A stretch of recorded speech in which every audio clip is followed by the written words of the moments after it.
Okay, hi friends, and welcome to our 47th Raise and Initiations webinar commentary. I'm broadcasting here from the Temple of Silence. It's been very dark in Finland, but it's getting brighter all the time.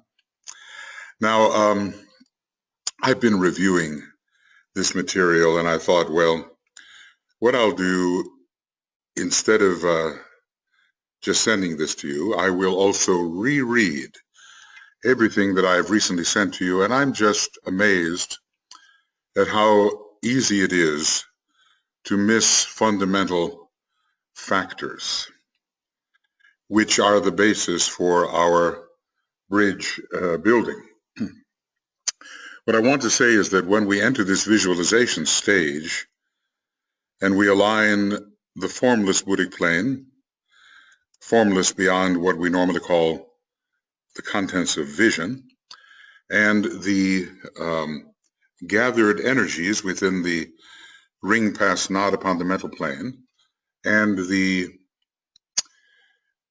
picture forming capacity of the astral plane, we do have to do some visualization. And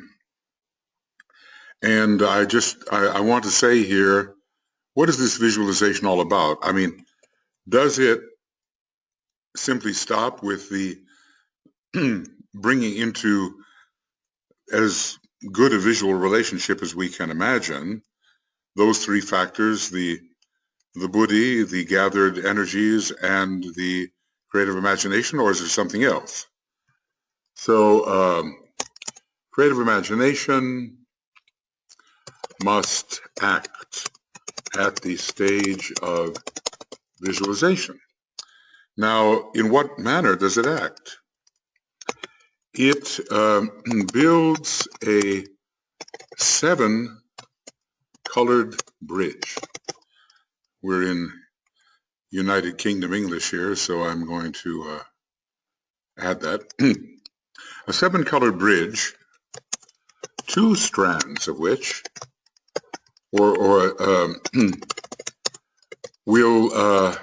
be made into the cable, which connects the mental unit with the monastic permanent atom, and perhaps with permanent atoms above. That still remains to be seen, but you can create in your visual imagination, a 7-colored bridge of light in this visualization stage. And in the projection stage, 2 of those colors, the color of your present personality ray, and of course of your soul ray, which has been quite constant, probably changing only once under most possibilities.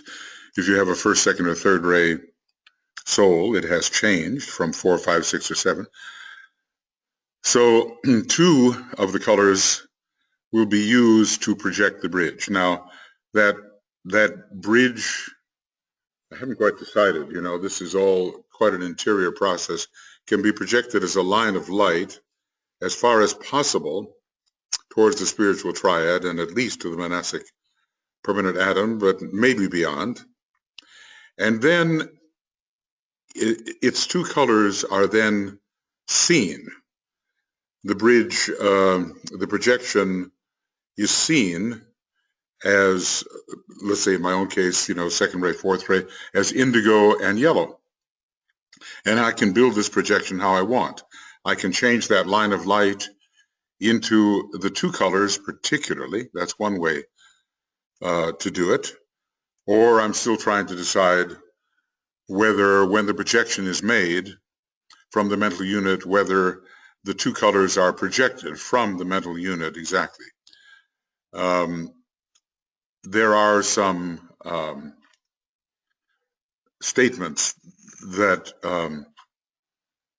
DK gives that make it seem that a projection is made probably of a rapier-like line of white light, and then it is seen as dual-colored after that.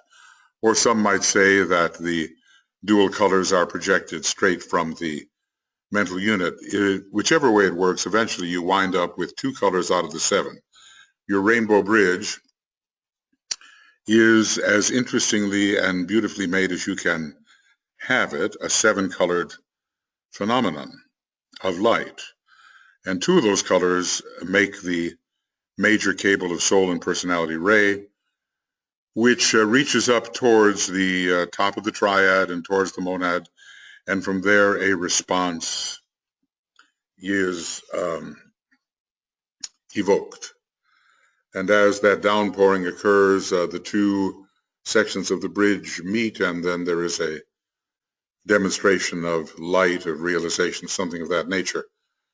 There's still a question as to whether we should imagine this dual-colored bridge as extending beyond the monastic permanent atom. I tend to do that, and towards at least towards Buddhi, and maybe Buddhi being the 4th cosmic subplane is the place where particularly the downpouring from the monad and from the Atma occurs.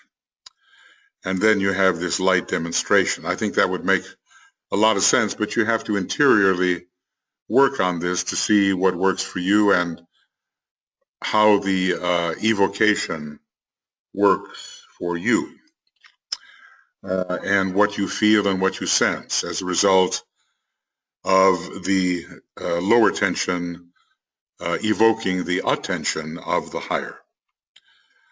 So, as DK says, it seems complicated in the beginning, and maybe it is, but each one of us will work out the best approach for that response, which will make a wholeness out of us, all the way from the monad down to the personality. Of course, there's no up or down. It's all a vibratory relationship here, and probably has quite an interesting harmonic mathematics behind it all.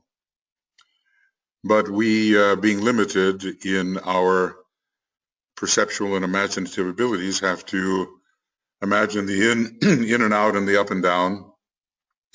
And it is a heuristic method, a teaching method, which does evoke the response that we are looking for. So I'm going to be experimenting with this. I've been working at this for some 40 plus years, and I still find it necessary to experiment, and maybe you will too, but read very, very carefully what we went over,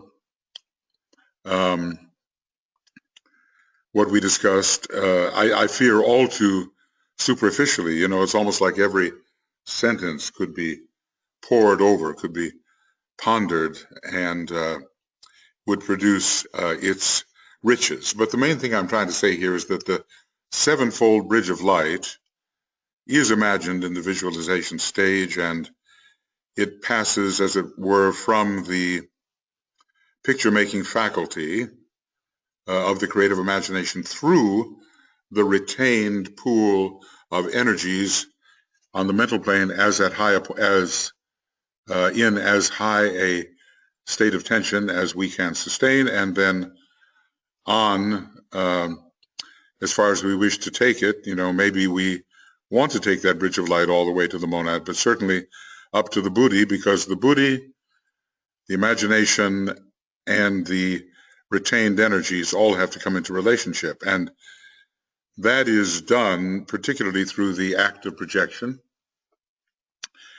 And the projection occurs at this gathered point of attention at the mental unit. It's from the mental unit or around the mental unit. We don't know the specific metaphysics, or the physics, the atomic physics or superatomic physics of this setup. Not yet, we don't. But anyway, whether we project the dual line in its 2 colors, the soul and personality colors now, or whether we project a line of white light and then see at least part of it colored by our soul and personality colors, and await the downpouring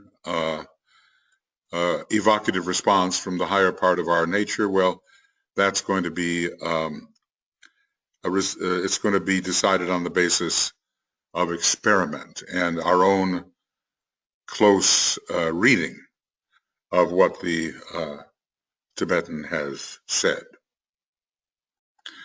I'll just say this, read very, very carefully and read over and over again. Sometimes in this document, I've made some letters much bigger. It might indicate their importance. And, at some point, maybe I can send them to you as well, because I tend to go over the document and make modifications that may not be in my original video. But, just even looking at the projection for just a moment here, we picture the rainbow bridge, and it's made up of this is the projection falling into three main activities. We picture the rainbow bridge, and we call in the will aspect, and this is in this connection. It is in this connection that the differing ray methods make their appearance, because every method is a method of the will, and there are 7 different methods of the soul. As I've said, we have to call in depending on the ray of the soul, the will to initiate, the will to unify, the will to evolve, the will to harmonize, the will to act, the will to cause, and the will to express, according to the 7 rays in order. So we have to preserve also a triple consciousness factually, so that 3 paralleling lines of thought or streams of active energy are used simultaneously. So we're aware of ourselves as the personality or soul. We don't lose our identity. And this is a very important one. He's aware of the point of focus tension which he has succeeded in producing, and that is in the vicinity or involving the mental unit. I don't think we need to know the technical details. We don't even know exactly what the mental unit looks like, but we have to imagine this tiny point which has produced the lower mind, and that the 3 streams of energy have contributed to this retained gathering of energies. And one is the focused energy of the personality, focused, poised in the lower concrete mind. So I suppose we would draw up the vitality of the etheric body and use the mental energy there in the lower concrete mind, and then into that retained energy, we have the inflowing magnetic energy of the soul, streaming out from the 12 petals of the 3 tiers, plus the innermost tier of the Egoic Lotus.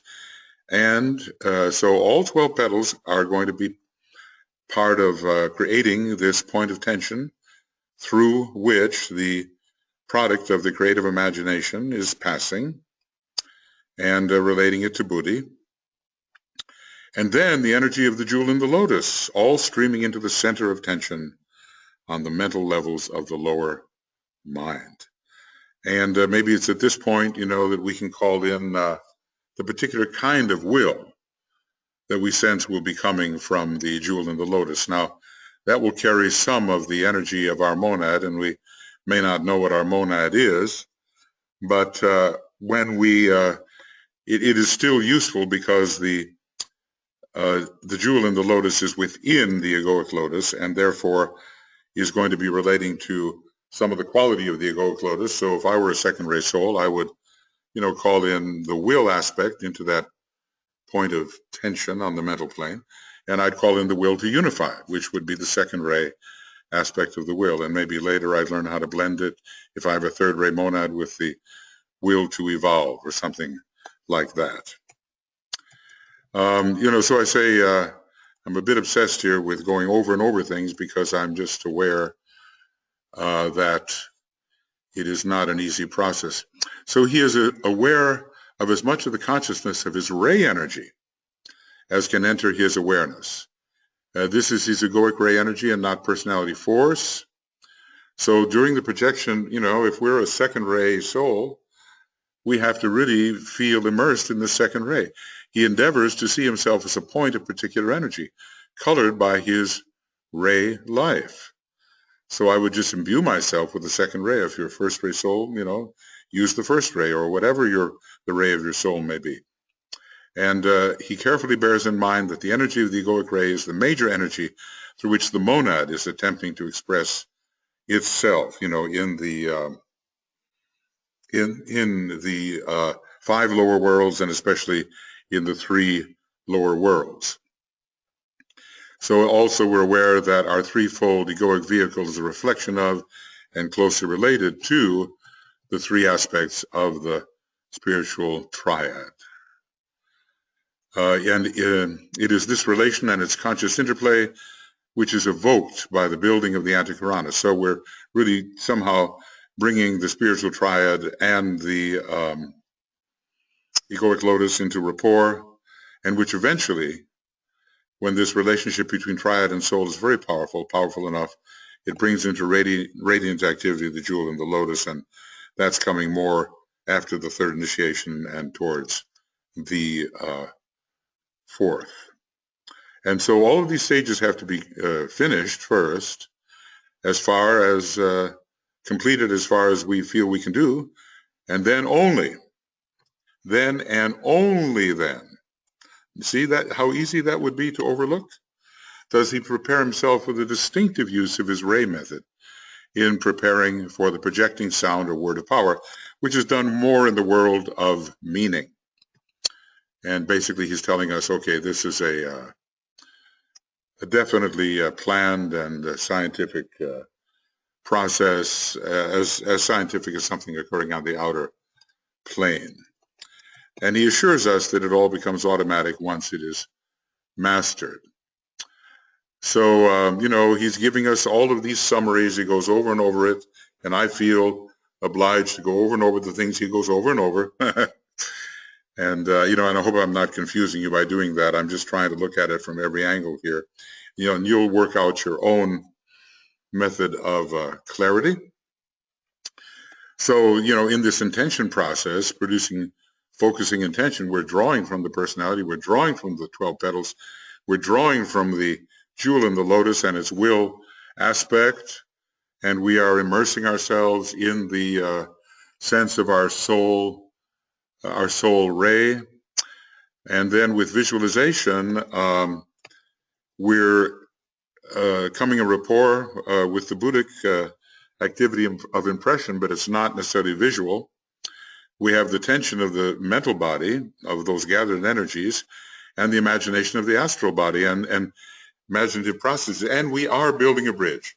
Now, however you want to look at the building of that bridge, we're supposed to do it as beautifully as possible. Sometimes I think I've made the error of simply thinking that the 2 colored antikarana of soul ray color and personality ray color would be sufficient for the bridge. But there's more to it because it has all 7 colors, and out of the 7, 2 are selected, and the bridge remains what it is, but the major colors of projection are your soul and personality ray colors. So here in this aspect of projection, he summarizes, the will aspect is called in, probably from the jewel in the lotus, and we preserve a triple state of awareness. We're aware of our own identity. We don't drift off. He is conscious of a fixed point of tension, which has been gathered on the mental plane, and he's always aware of his soul ray or soul energy. I say to myself, look, if I repeat this often enough, it's really going to sink into my mind and become an automatic process. But of course, we really have to practice this. So, really imbued, really feeling oneself before one starts to project. You have to really feel yourself as the quality of your particular soul ray. And that may be another aspect that I have not emphasized strongly enough in the teaching. But in the full moons coming up, I will incorporate some of these things which have been underemphasized, and I think it will be of benefit to all of us. And then we start to use our ray method, distinctive ray energy correctly. We know that it's this projection, this line of light is going to be at least largely colored by our soul ray. And then again, he emphasizes when all of this is completed, notice how thorough he wants us to be here. He's not, you just don't jump in there and start using your word of power. Then we use the word of power, which is the agent of our will, the will coming from the soul-infused personality, we might say.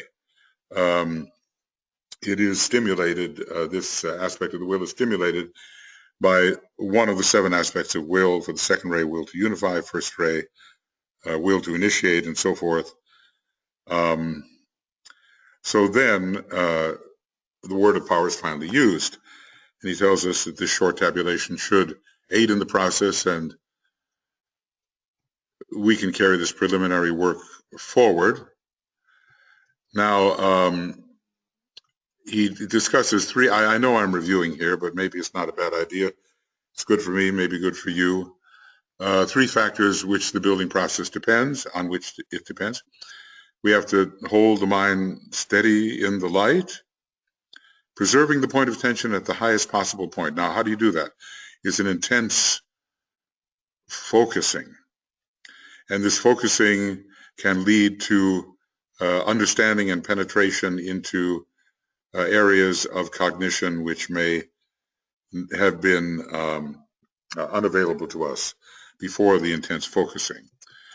We're supposed to register soul contact, and the projecting mechanism is the soul-infused personality.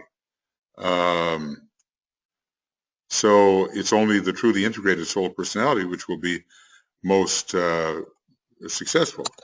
The soul is the projector, not just the personality.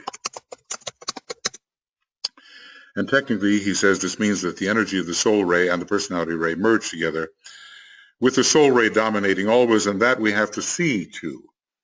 We have to realize that it's the quality of our soul which is dominating, even though the personality ray quality is present. And then we hold in mind the method to be used according to our particular ray technique. And our whole purpose here is to relate the spiritual triad and the personality. The bypassing of the soul is moderated by the absorbing of the soul. See, bypassing of the soul is moderated by the absorption of the soul energy into the personality.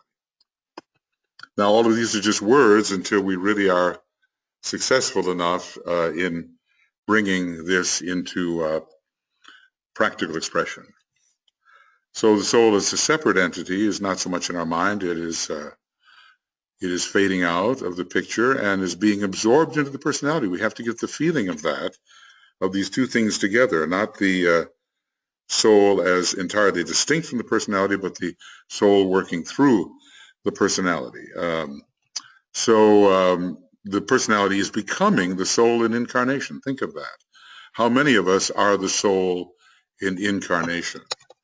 How many of us feel and express as if we were the soul in incarnation? And that's one of those ones. I want to do that again.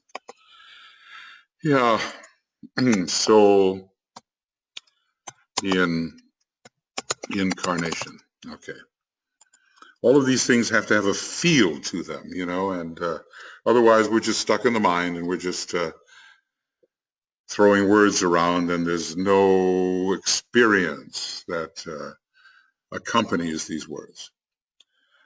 So eventually the relation is established between the spirit monad and the personality, and a tiny point of consciousness eternally present which is aware of both these factors and yet preserves inviolate its own identity. He frequently references this third point. And I suppose there comes a time when everything is absorbed into the monad, but at the particular stage at which we find ourselves, this third point of observation is very important.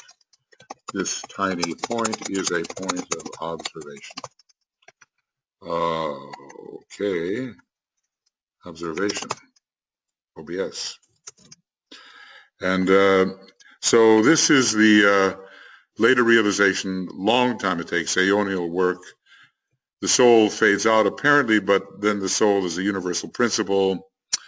And in our solar system, at least, this consciousness of being is the main factor. So soul in the secondary solar system is the main factor which is being emphasized. Now here's, here I go. I just chose a random place to begin, and maybe I'm elaborating a little bit more than I have in the past, and I almost feel compelled to keep going because, it's just so interesting, this internal scientific work. And well, if you're like me, maybe years can pass and you don't pay adequate attention to the building process, which you might, and which would gain for you great access to the inner parts of your nature. Now, this is really, really important, and it's a point that I overlooked. It's almost as if this some of these videos are sort of an explanation to you of what I've overlooked in the building of the Antakarana process. But I'm glad, better late than never. And, maybe for you too, I'm helping to draw to your attention certain factors which you may have overlooked as well. The bridge is frequently called the rainbow bridge because it is constituted of all the colors of the 7 rays. Now, frequently, I've had the sense that as we gather our whole group, we do get all the colors. But every one of us has all 7 colors because, we've been on every one of the rays in terms of the personality. If we're at all advanced, let's just say, maybe there's a lot of people who, in the very beginning of evolution, will never be on the first, second, or third ray in their personality, but later they will be. And now we're talking to each other about building the Antakarana, so we should be advanced enough to have been on all the 7 rays. The question remains, have we ever been on the same personality ray as our soul ray? That seems to happen rather later in the process. So I'm just leaving that as a unanswered question. When I see Master DK next, I'll ask him about that. He will be in a position to explain these things, and we do feel it coming. So speaking specifically from the angle of the disciple, we do have a sevenfold bridge being built here, and we do have to imagine that it's made of all the colors, and always the soul ray color will somehow always be there. So we really have to have the sense of that. The bridge which he builds between the personality and the spiritual triad is composed of 7 strands of energy or 7 streams of force. 7, okay. He uses all the 7 rays, having gained facility in doing so because again and again his personality has, in the long cycle of incarnation, been on all the 7 rays many times.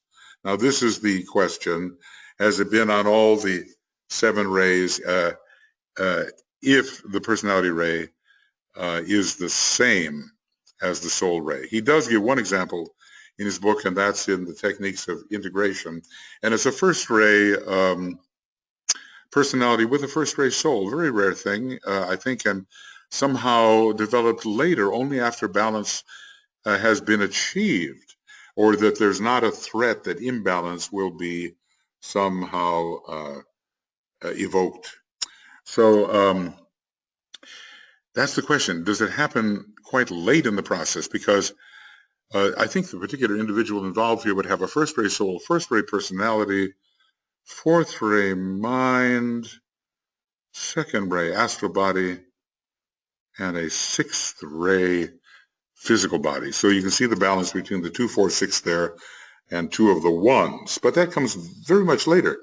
So I'd really like to ask Master DK, in the long cycle of incarnations, is it only in the later part of that cycle that we are likely to get the same personality ray as we have a soul ray? It seems that only in the later part of the cycle are we able to preserve the necessary balance, which having the same soul ray and personality ray might threaten. But his soul ray dominates eventually, and the rainbow bridge, and in the rainbow bridge, the colors of his rays are heard vibrating, and the note of his ray is seen. This is the Devic language, and the Devas, we are told, hear color and see sound. And then we're building the bridge for the entire human race. And eventually it'll be formed of 7 strands of energy, but every one of us has 7 strands of energy as well. And that is something, that, how would you visualize that if you're visualizing your bridge? There's some beautiful illustrations by Francis Donald, who is kind of, the artist who has done so much to portray the initiation process for, in association with the Moria Federation. And there's one of his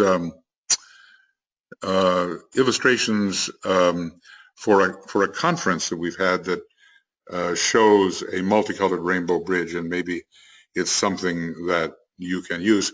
When I think of the rainbow bridge, I do think of interweaving sort of ongoing figure 8s, and in one of the old papers that I got my hands on somehow, and it was from the earlier group, antichoronic construction was all looking like it was composed of figure 8s. Well, we would have to experiment with that. Of course, the 8 is the number of Mercury, and Mercury is the planet which builds the bridge particularly, so it's not too far-fetched. So anyway, it is therefore formed eventually of 7 strands. That's the bridge of humanity. And to this bridge, the creative work of all human beings who reach the stage of soul contact contribute, because the very first soul contact is the beginning of the bridge, even though the bridge is threefold in a way, reaching from the mental unit to the monastic permanent atom, but that comes later. The first part is reaching from the mental unit into the egoic lotus, and there's also a kind of an interesting completion of the triangle, reaching from the egoic lotus to the monastic permanent atom. Well, anyway, in those of us who build this thing, their dominant strands of light fuse into one whole, and their lesser strands are lost to sight in the radiance of the sevenfold bridge, which humanity will eventually complete. Now let's see, I'd like to make that, that's number 20, and I'd like to make that pretty big. Yeah. This is my way of, it's not original with me. Some of the excellent compilations by Zach Rymel, he uses a similar technique of enlarging certain fonts where emphasis seems to be needed. But anyway, our lesser strands are lost in the general sevenfold bridge of humanity, and if we were to look at the bridge that we are imagining, or which is actually existing, those lesser strands of the unemphasized rays would be there, but always our major, the dominant strands, would be the ones that are standing out, and that's your soul ray color and your personality ray color. So that's why it's so important to know what is your soul ray and what is your personality ray. Okay, even in this finally completed bridge, that's for humanity at the end of the world cycle, one ray of light will predominate, and that's the second ray, with the fourth ray as the subsidiary ray. Fourth ray, of course, we are members of the fourth grade of hierarchy, and that yellow ray, the Mercury ray, is always going to be dominant. But interesting that humanity is really moving towards the second ray demonstration, and that seems to be finally the soul ray of humanity. Is it the monadic ray? Humanity evolves through destruction, and the devas evolve through construction. So maybe there's something way up there on the top of the human system which relates to the first ray. That has yet to be established. The fourth ray might symbolically be called the main cable for humanity because it is the dominant note of the fourth grade of hierarchy. And, it is related to the monad in that respect, to the monad of humanity. But for the moment, it seems that the rays of humanity are the fourth ray, soul, and the fifth ray, personality, but that is gradually changing. Well, unfortunately, once I begin to look at these things, I start to talk about them, and yeah,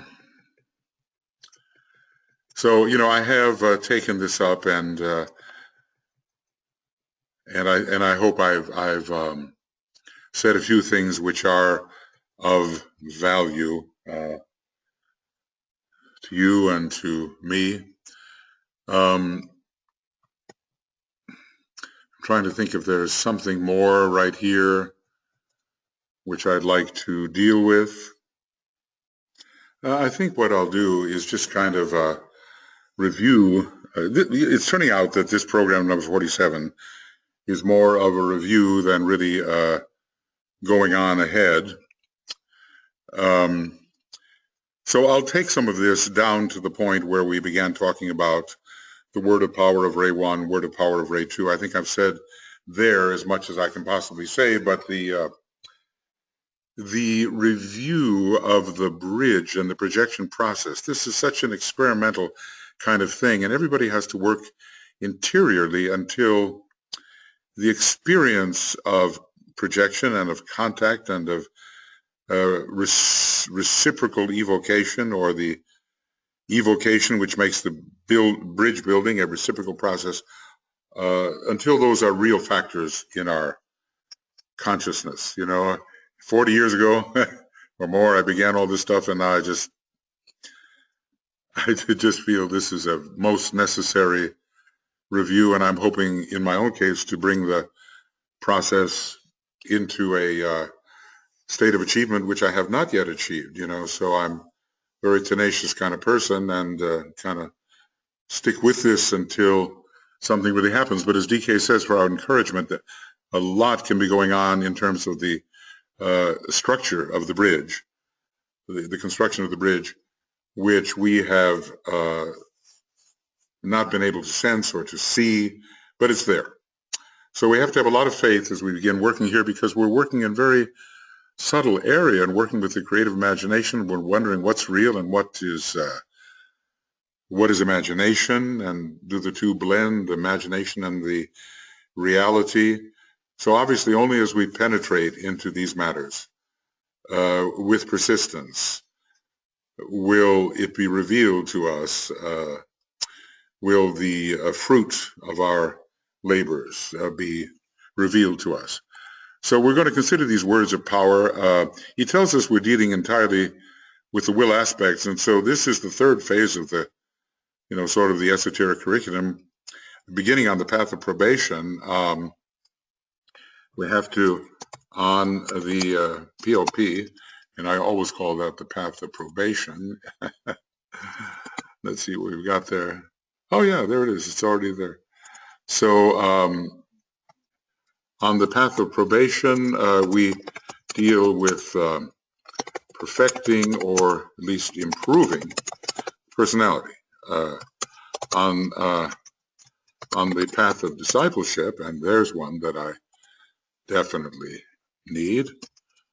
So path of, okay, come on, disciple. Okay, and we're almost there. Thanks for your patience. On the path of discipleship, we deal with increasing soul contact, and here on the path of initiation, and I guess you can figure out what that would be. Okay, path of initiation, we deal with the will aspect. Okay, we deal with the will aspect and with contacting Spiritual Triad, and eventually the monad. So anyway, a higher type of alignment is required of us during this kind of work, and the evocation of a divine aspect, hitherto relatively quiescent, probably in our own lives, relatively quiescent. We don't really know what the will means, even though this is going to be listened to far into the future. Here is the year 2017, and this year our USR SRI conference, it's called The Will and the Way. It's a Ray 1 year, and so if you're hearing this ahead of time, please come to the conference. And if you're hearing this many years after the conference took place, then at least wish you had been there. Okay, so a higher process of alignment and the evocation of this relatively quiescent aspect. But we do have the reflection in our sacrifice petals, and sacrifice is an aspect of bliss, or leads to bliss, and at least we can work out the sacrificial will in our daily life, even though it's just a reflection of this higher form of will, plus the distorted shadow in the mind nature. So the mind oftentimes compels us to sacrifice. Sometimes we say, oh, I don't feel like doing that, but I will do that because I know it's an important thing to do. And that's just a little sacrifice right there. So this requires of those building the Antikarana a relatively high stage of development. And it means, hopefully for all of us, that there are indications, at least that, between the mind, the sacrifice petals, and the atmic principle. So think about that alignment for just a moment, your point of spiritual will, your sacrifice petals unfolding as you take the probationary initiations and the third initiation, and then the mind, held steady in the light of the will to sacrifice. So he tells us that this indication may be the most tenuous thread possible, really thin, 1,000 times finer than a gossamer web.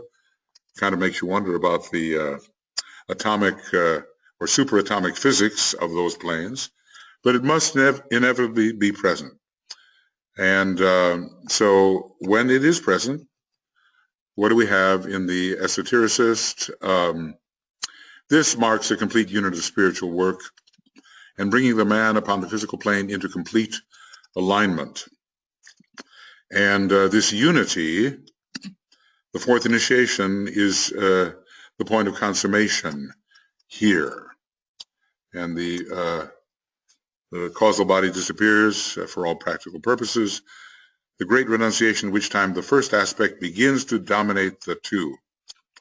And, sometimes you think, well, that happens at the third initiation, but apparently not entirely.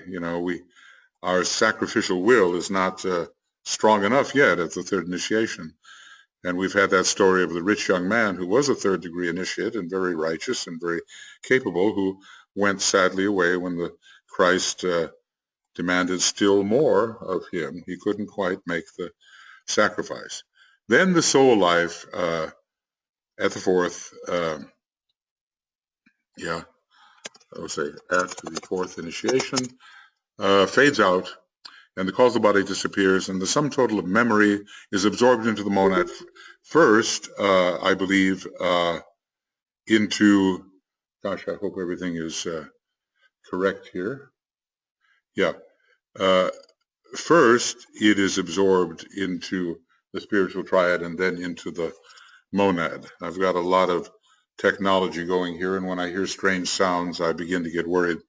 Anyway, I and my Father are one becomes true eventually and beyond the fourth initiation, because the Christ who was saying those things, in the body of Jesus, was already a fifth degree initiate, almost taking the sixth degree, at which time it really could be said, I and my Father are one.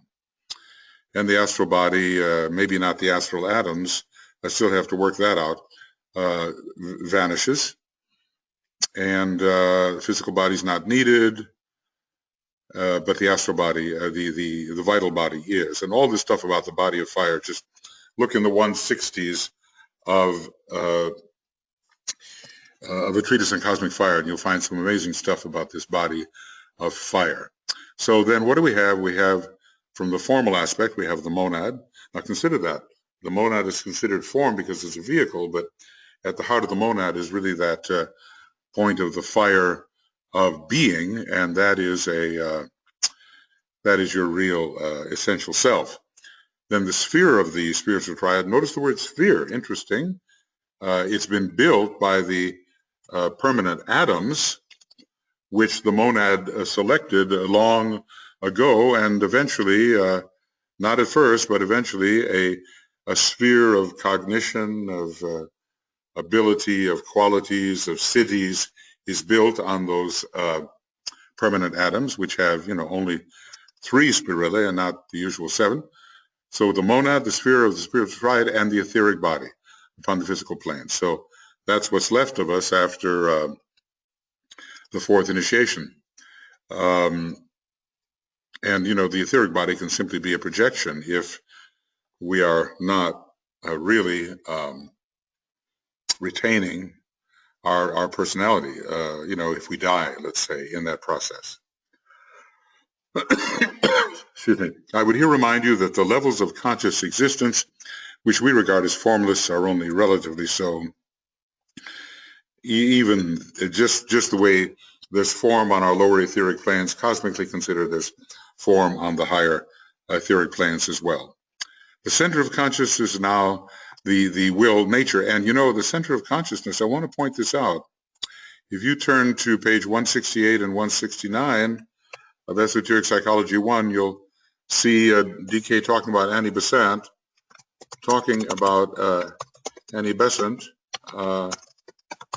and she used the phrase center of consciousness to mean the monad.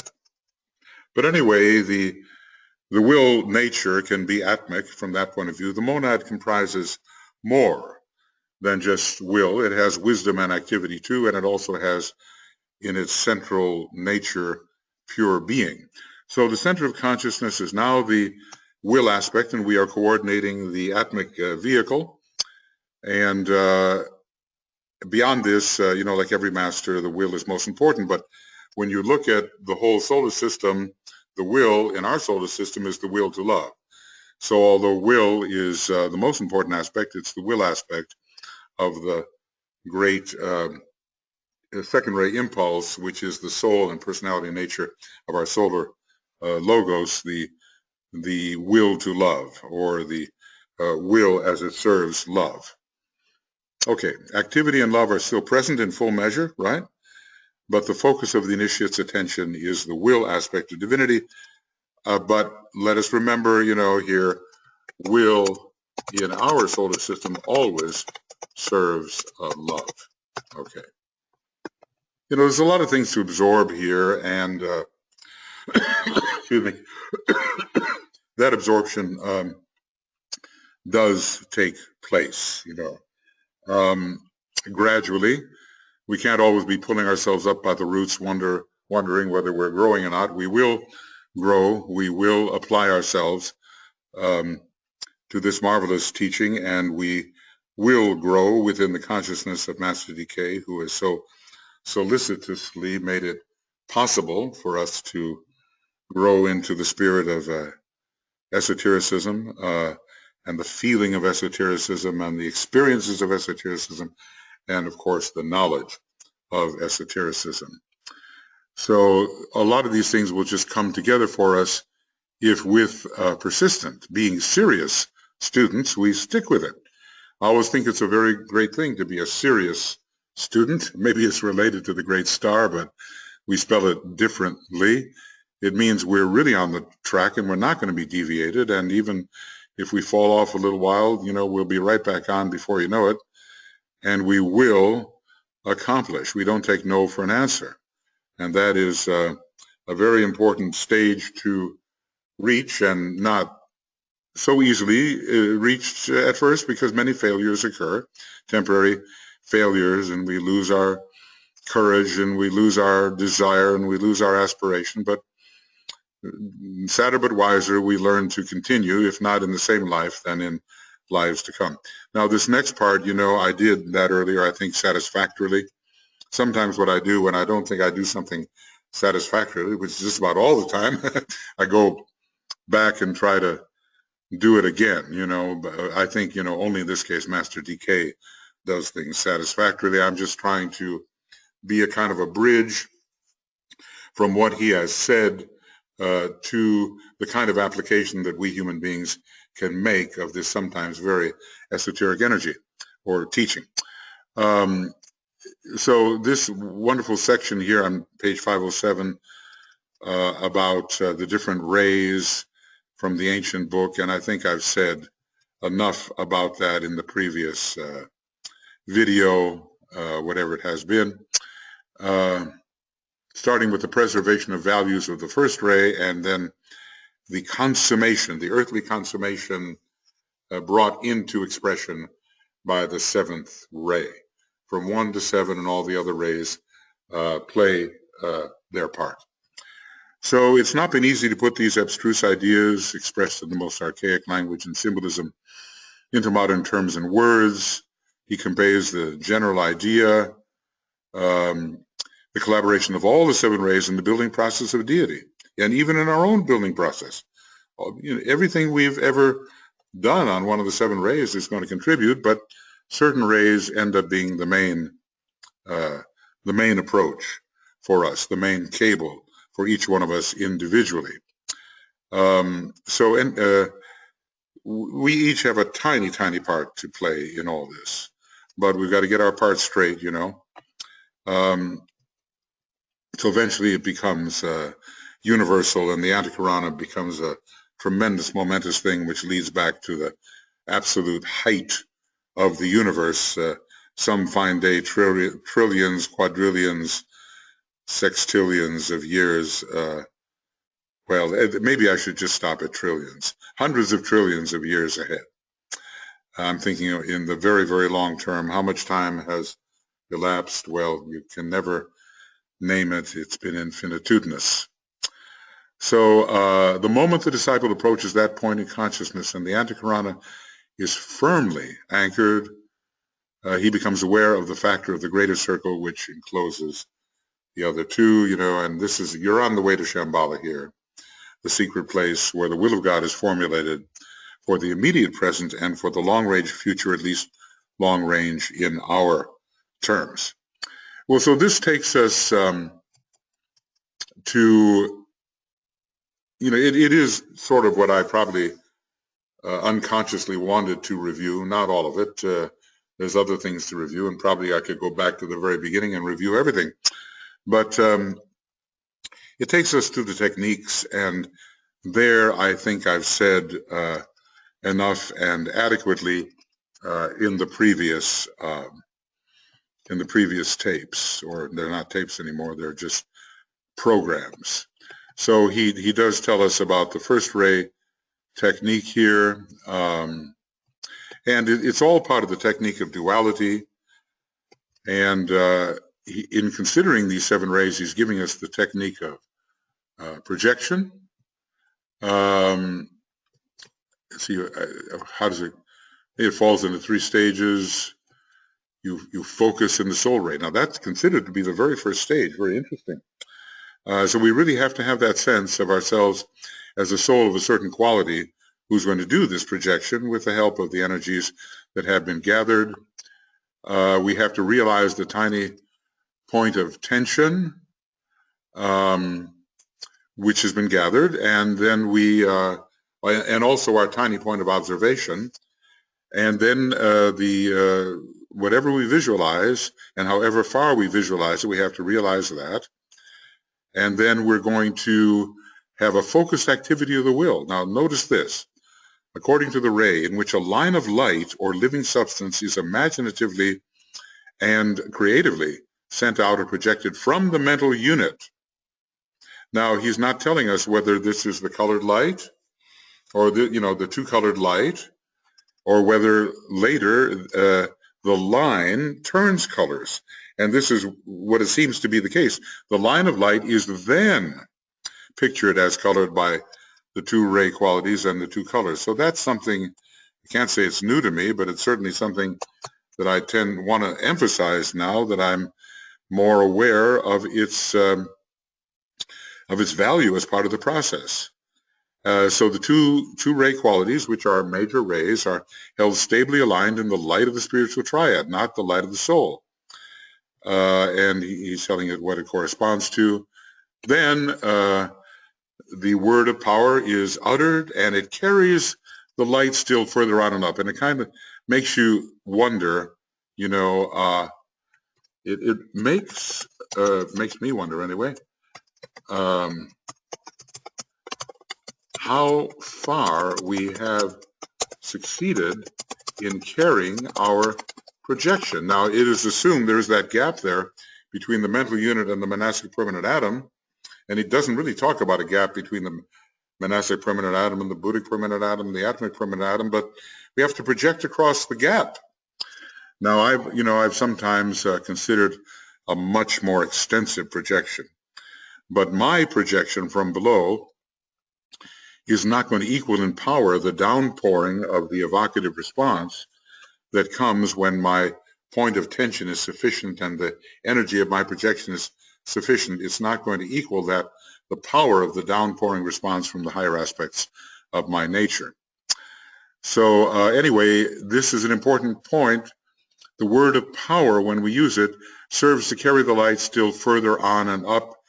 And it suggests maybe, seeing that light going all the way into the triad and even to the monad. And it has three effects. What does he say? Keeps the channel open for the descending light of the triad, where bridges will meet, the bridge from above and the bridge from below.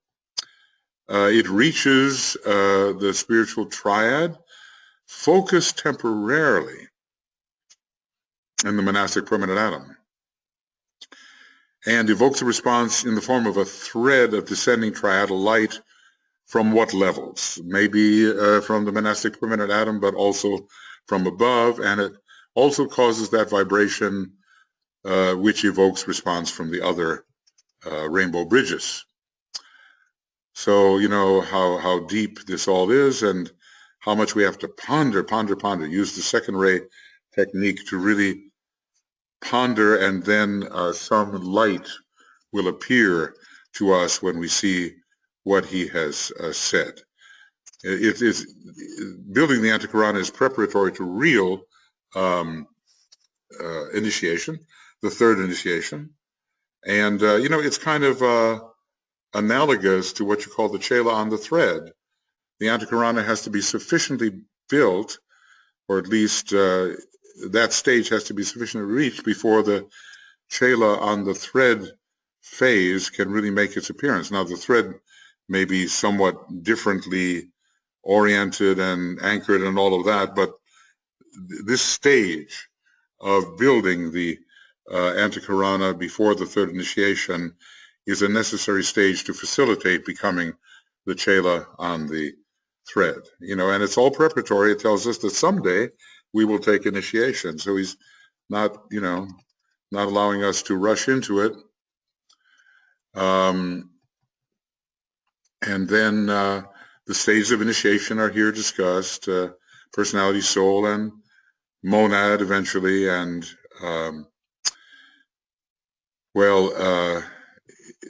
he's emphasizing the third initiation at this time in this kind of teaching. All right. So I hope that I've carried out a sufficient review. It has somewhat assuaged my conscience, but not entirely. I could have done better, but at least it gives us something to think and rethink, because we have to get all that thinking out of the way before we can make this process really automatic, organic, inherent, and so forth. So, and here, is the sort of the sixfold method in a summary form. He seems to give the summary form quite often.